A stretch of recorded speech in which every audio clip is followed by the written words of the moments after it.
Karibu sana. Somo lililopita tuliangalia irabu, sifa zake, maana na vigezo, sifa bainifu na vigezo vinavyotumika samani kunradhi kuweza kutambua sifa hizo ama kuweza kupata sifa hizo, vigezo maalum ambavyo tunaweza kuvitumia. Na sasa leo hii tunaweza kuangalia sifa za konsonanti ama tunaweza kuangalia konsonanti kwa jumla. Tuanze.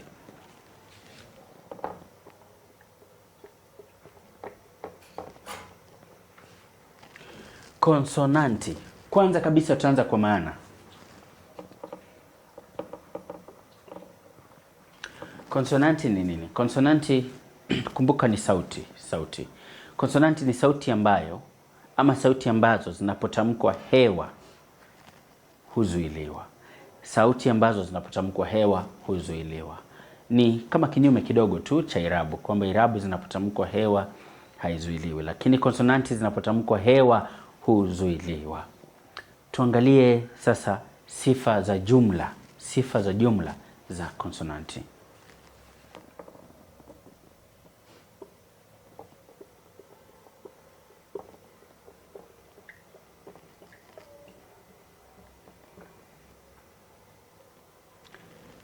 Moja,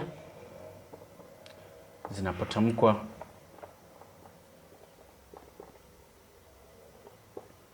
hewa huzuiliwa. Pili, ni kwamba huwa sauti guna na sauti siguna.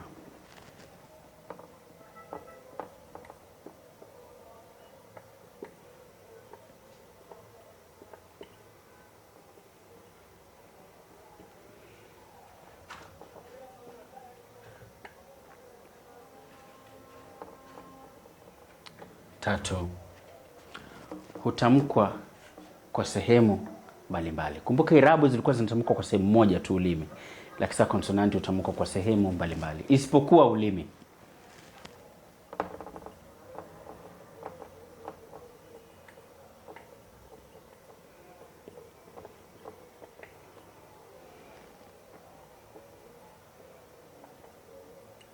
Kwa sehemu mbalimbali.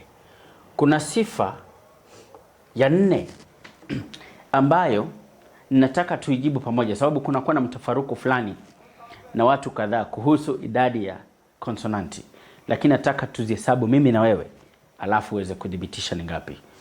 Naziandika. Tukianza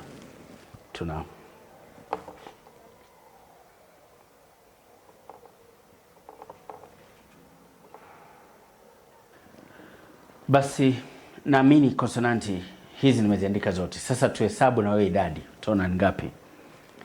1 2 3 4 5 6 7 8 9 10 11 12 13 14 15 16 17 18 19 20 21 22 23 24 25 26.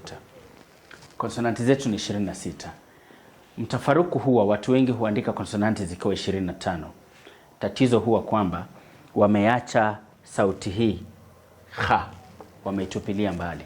Wanapotupilia mbali basi wanapata konsonanti zikiwa 25, lakini konsonanti za Kiswahili ni 26. Basi sasa tukishatambua hivyo, tuende kwa sehemu inayofuata ambayo sasa tushapata sifa bainifu. Sasa tuende kwa vigezo vya kuainishia konsonanti. Vigezo vya kuainishia konsonanti.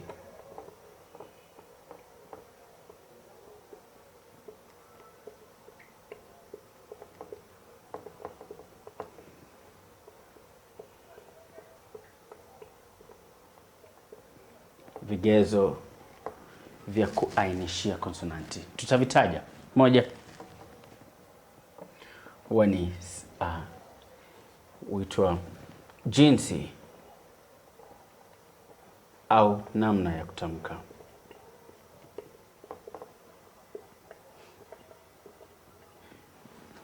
Pili, ni sehemu au mahali pa kutamkia.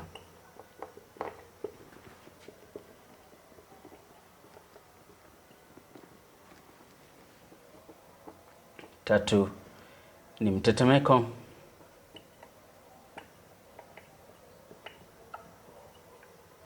wa nyuzi za sauti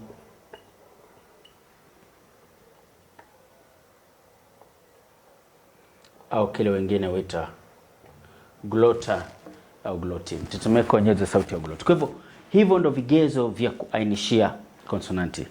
Basi tunapopata vigezo hivyo vya kuainishia konsonanti, sasa vitatuongoza kuweza kupata sifa bainifu za konsonanti mbalimbali. Lakini sifa hizo hatazipata rahisi hivyo. Kuna kitu kingine ambacho sasa kinajitokeza wakati ambapo tunasoma konsonanti, ambacho hatukuweza kukipata wakati tulipokuwa tukisoma irabu, ambacho ni aina za konsonanti. Lakini sasa kuna wakati mwanafunzi mmoja aliniuliza, mwalimu, na ukiulizwa aina za irabu utasemaje? Ni rahisi hivi. Utasema tu, utategemea vile vigezo. Useme kwamba kuna irabu za midomo kutandaza, kuna irabu za midomo kuviringa, kuna irabu za kati, kuna irabu za juu, na kuna irabu moja tu ya chini. Hizo ndo aina za irabu. Ikiwa utawahi ulizwa, utaje aina za irabu.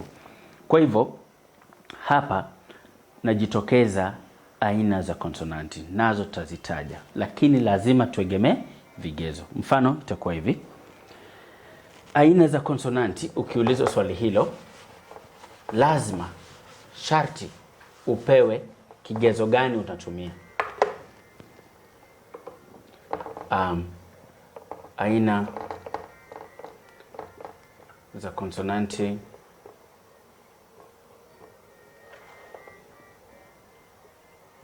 kwa kuegemea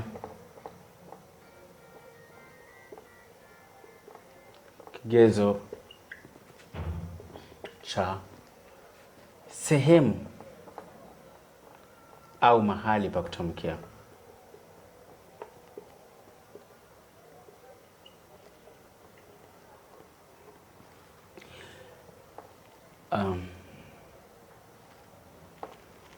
Bila shaka yote utagundua kwamba aina hizi za konsonanti kwa kuegemea kigezo cha mahali pa kutamkia huwa 7, na tazitaja. Moja ni konsonanti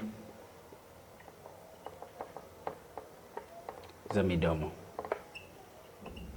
nazo ni hivi: kuna pa, ba, ma, wa. Ni hivyo tu, konsonanti za midomo.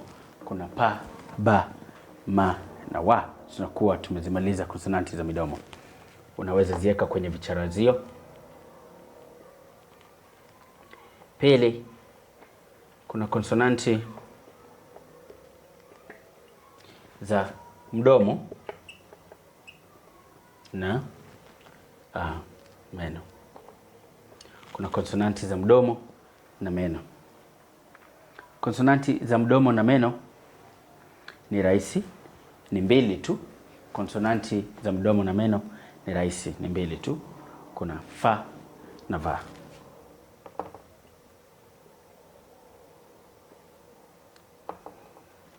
Tatu, konsonanti za meno. Konsonanti za meno huwa 2 tu pia, huwa kuna matata. Kwa hivyo kuna za meno, kuna ta na dha. Zinazofuata 4 ni konsonanti za ufizi au masine.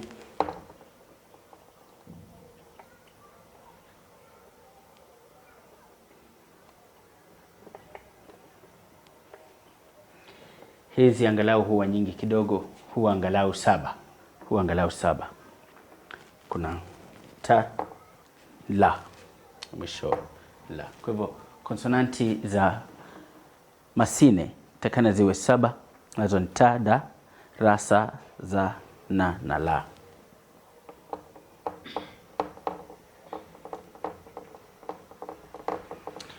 Tano, konsonanti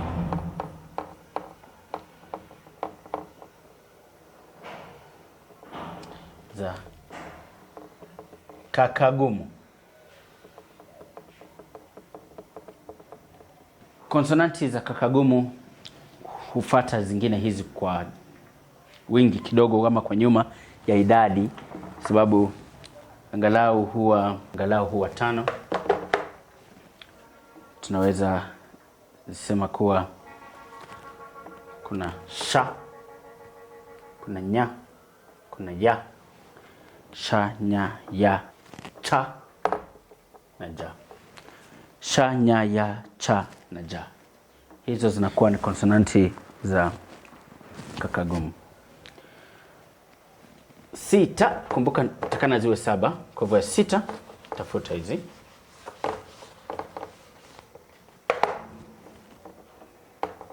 Sita ni konsonanti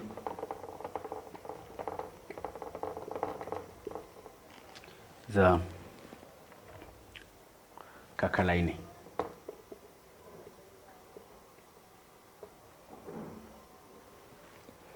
Kabla sijaeleza konsonanti za kakalaini, kuna kitu kimoja ningependa kusaidia. Wanafunzi wengi hushindwa kutofautisha kakagumu na kakalaini. Nitakurahisishia na ufizi. Tutafanya hivi. Unapotamka konsonanti za ufizi, ulimi wako utakaa hivi. Utainuka yani unapotamka kwa njia rahisi.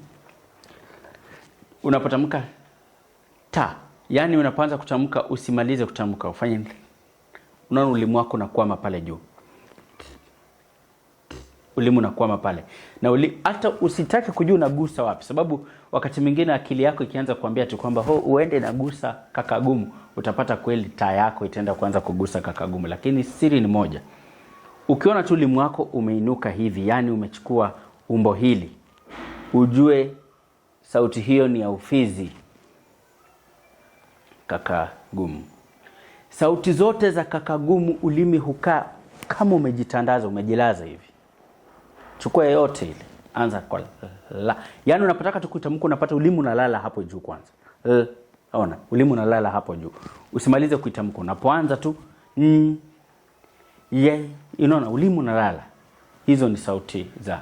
Najua mali hapo pawili huwa panaleta balaa. Kwa hivyo njia rahisi ya kuzitofautisha ni hivyo, kwamba sauti za ufizi utagundua kwamba ulimi unachukua umbo hili.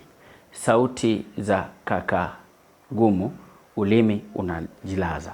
Basi sauti za kakalaini ulimi utakaa hivi, kwamba sehemu hii ya nyuma ndiyo itainuka.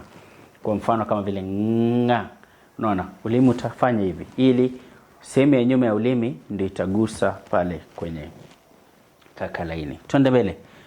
Konsonanti za kakalaini huwa si nyingi.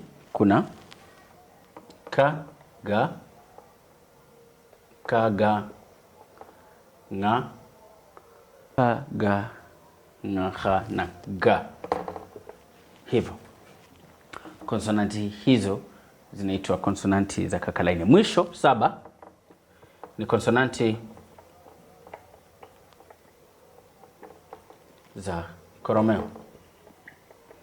Hatufai kusema za, sababu ni moja tu, ni ya koromeo. Nao ni sauti moja ambayo tunaita ha. Basi kufikia hapo tumeshughulikia tu aina moja ya konsonanti kwa kuegemea kigezo cha mahali pa kutamkia, na tumezipata zikiwa aina 7. Konsonanti moja, konsonanti za midomo, konsonanti za mdomo na meno, konsonanti za meno, konsonanti za ufizi, za kakagumu, kakalaini, kisha koromeo. Kuna sehemu moja ambayo haijaguswa, japo ni sehemu muhimu, unaweza kuulizwa kwenye mtihani. Huwa haijikuzingatiwa wakati ambapo walichapisha vitabu vya Kiswahili kuangalia mahali pa kutamkia. Ni unaweza ukaulizwa kwamba utambue konsonanti za chemba cha pua. Keti papa hapa nitakufunza konsonanti za chemba cha pua, alafu utaweza kufaidika. Basi twende kwa sehemu nyingine ambayo ni aina ya pili ya konsonanti kwa kuegemea kigezo cha jinsi au namna ya kutamka. Basi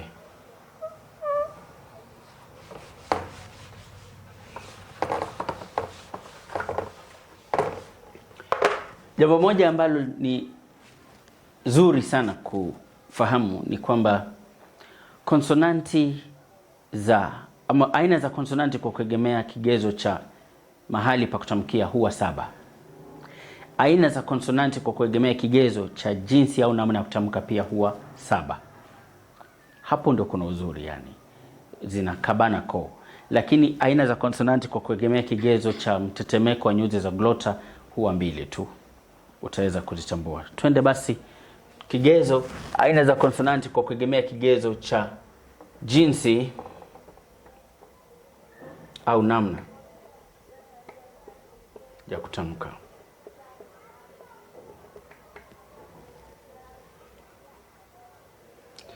Hapa ndo wanafunzi hupata kizaazaa. Unaulizwa swali eti eleza jinsi sauti ta inapotamkwa, alafu mwanafunzi anaanza kuambia ati ulimi unajikunja, alafu unanyoka, alafu unatoa sauti kwa mpasuko pata. Hapana, kiandike hivyo tanguka. Ukiulizwa tu kwamba eleza jinsi sauti ta inapotamkwa, sema tu kwamba ni kipasuo. Na hiyo ndio aina ya kwanza, ni vipasuo.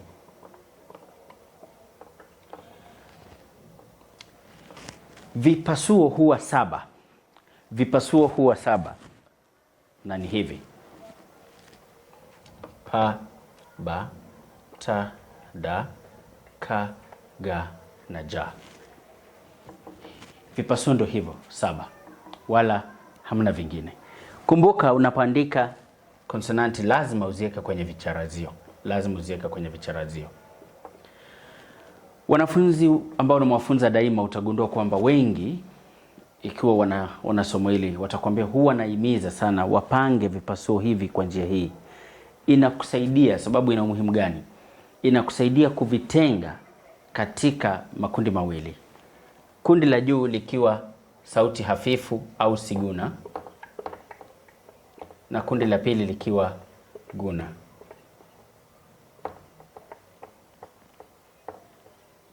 Hivyo. Pili, baada ya vipasuo kuna vikwamizo.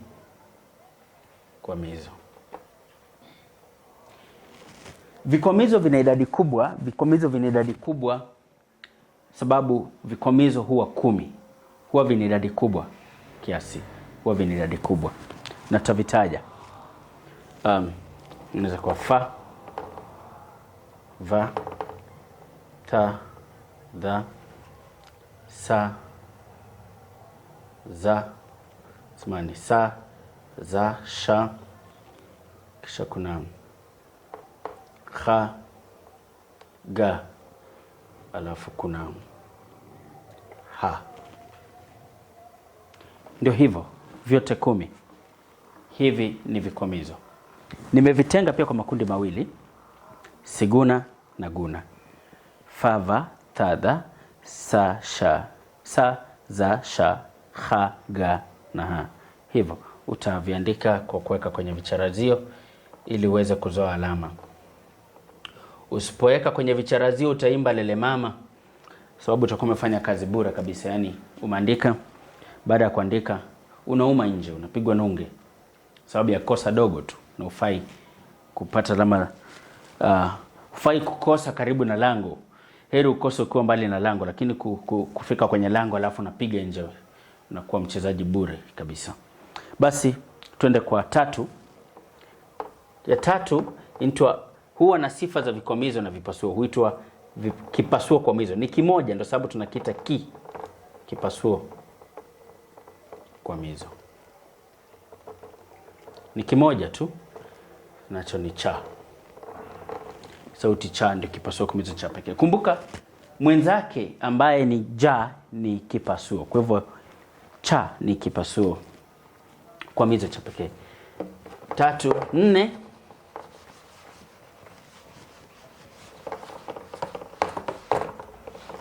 Ya 4 naita kimadende, na kimadende pia ni kimoja tu. Nacho ni ra. 5.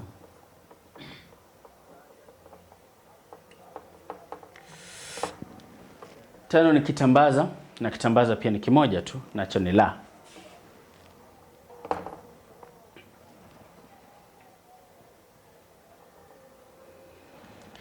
6 6 vinaitwa viyeyusho.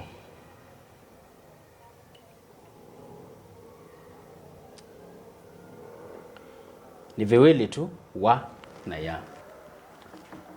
Viyeyusho huitwa pia nusu irabu kwa sababu ni kwamba vina tabia fulani za irabu. Kumbuka zile sifa tulisoma pale mwanzo. Ikihudhuria leseni hii kuanzia mwanzo utagundua kwamba sifa bainifu, sifa kuu za irabu ni kwamba zinapotamkwa hewa haizuiliwi. Kwa hivyo viyeyusho pia vinapotamkwa hewa haizuiliwi. Wa na ya. Vinaweza tumika kwa njia mbalimbali. Nitawaonesha njia ambazo maswali huulizwa siku hizi. Wajua zamani kuna vile ambavyo maswali yalikuwa kiulizwa, lakini miaka inapozidi kusonga maswali ya Kiswahili pia yanazidi kuulizwa kwa njia tofauti kidogo. Kwa hivyo nitawaelezeni jinsi ambavyo maswali ya kisasa yanavyoulizwa ili mweze kunufaika pakubwa. 7 ambaye ndiye mwisho, 7 ambaye sasa nilikuwa nikisema kwamba ving'ong'o ni aina nyingine ya konsonanti ambayo pia huitwa nazali.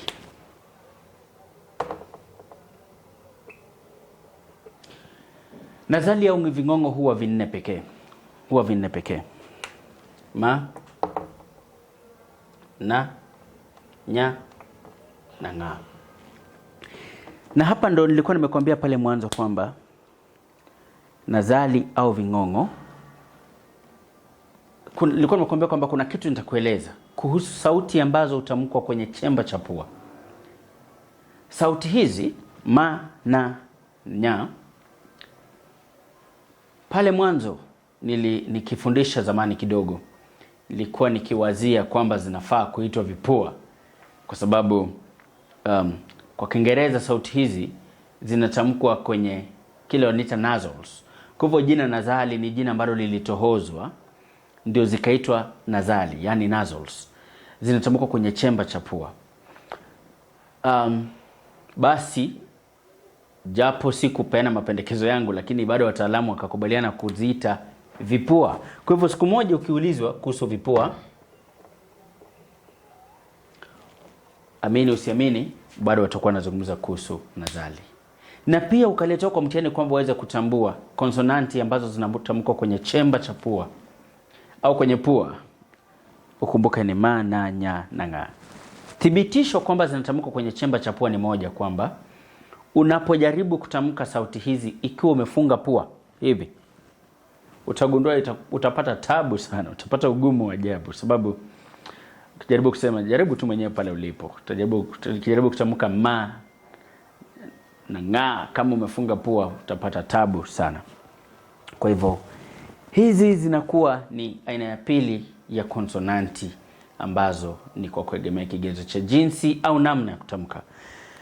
Lakini usisahau kwamba kuna aina ya tatu ambayo sasa sitapata fursa ya kuzipitia zote, lakini nilikuwa nishakuonesha kwa njia rahisi kwamba jinsi ambavyo nilikuwa nikipanga. Nilikuwa nikizipanga kwa sauti guna na sauti siguna. Hizo ndio aina za tatu za konsonanti. Lakini zingine zote, ra ni sauti guna, la ni sauti guna, ra ni sauti guna.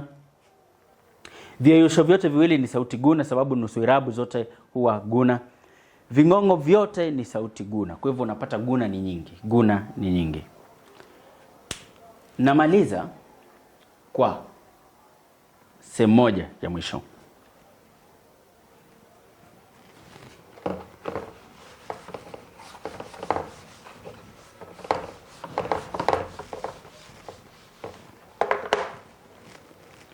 Mwisho kabisa tunaangalia sauti mwambatano.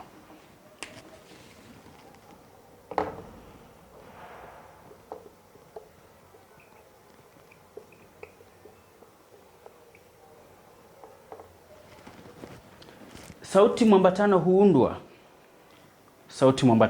Na mtu anapokuuliza sauti mwambatano nini, sema kwamba huwa ni sauti zinazoundwa kwa kuambatanisha konsonanti 2 au 3. Huwa ni sauti ambazo huundwa kwa kuambatanisha konsonanti 2 au 3. Hakuna mfungamano wa irabu hapo, ni mfungamano wa konsonanti pekee 2 au 3. Kuna njia za kuziunda sauti hizi mwambatano. Ukiulizwa siku moja kwa mtihani uweze kuunda sauti mwambatano, niliposema pale awali, zidi kunifuata. Ndakuonesha jinsi ambavyo maswali ya kisasa yanavyoulizwa. Wakikuuliza uandike, kwa mfano utumie sauti mwambatano inayoanza kwa kipasuo cha ufizi ambacho ni siguna. Utakumbuka kwa mfano kipasuo hicho siguna cha ufizi ni ta. Na jinsi ya kufanya sauti hii ta iwe sauti mwambatano ni rahisi. Unaweza ongeza tu mbele konsonanti wa, alafu itakuwa twa. Utakuwa ushaunda sauti mwambatano, na ukiambiwa uunde neno basi utaunda neno. Kwa mfano kama vile twanga, utakuwa ushaunda neno. Au mwingine anaweza akasema twiga, twiga, utakuwa ushaunda neno. Kwa hivyo sauti mwambatano unaweza ziunda kwa njia hiyo, unaweza ziunda kwa njia hiyo. Wengine wanaongeza ba, bado wanaunda. Kwa mfano ma, ukitaka kuunda iwe sauti mwambatano utaongeza mbele ba, alafu itakuwa mba, utakusha unda sauti mwambatano. Kwa hivyo kuna hii twa, kuna mba, sauti mwambatano samani hiyo. Kuna ikifika hapa kwa nya, hii si sauti mwambatano. Itabidi ndio ifanye iwe sauti mwambatano, sharti utaongeza mbele wa, alafu itakuwa sauti mwambatano. Sawa na sha. Hivyo, hizi sasa sauti zitakubalika kama sauti mwambatano. Nyingine hata nya unaweza unda nyingine nya, nywa, kwa sawa hivyo. Shwa, alafu twa, ya.